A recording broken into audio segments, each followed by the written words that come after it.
Alaikum salam wa rahmatullahi wa barakatuh. Muvandimwe arabaza ari ku rugendo agasenga magharibi na al-isha mbere yuko isaha za magharibi zinjira. Alhamdulillah wassalatu wassalamu ala rasulillah wa ba'd. Isengesho ry'umugenzi twigishijwe n'Imana Muhammadin sallallahu alayhi wasallam nuko ari isengesho riri mu masaha no mu bihe byagenwe n'itegeko rya Kiislamu.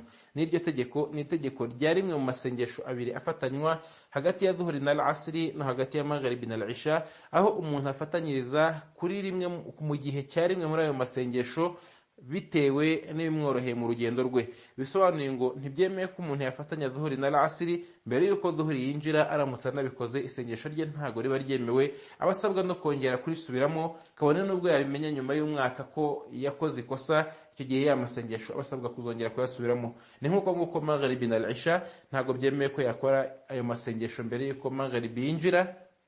Aramutse yaranabikoze abasabwa kongera kuyasubiramo no kuyasenga, kubera ko isengesho nyagasani Allah subhanahu wa ta'ala yavuze ati inna salata kanat 'ala al-mu'minina kitaban mawquta. Ati mukuri isengesho kubemeramana ryashyizwe mu gihe cyagenwe.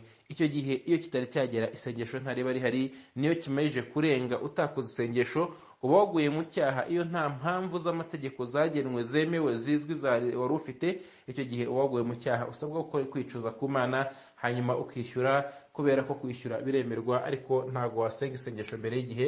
Unarisenze mbere y'igihe, icyo gihe rya sengesho riba ari imfabusa. Wallahu a'lam.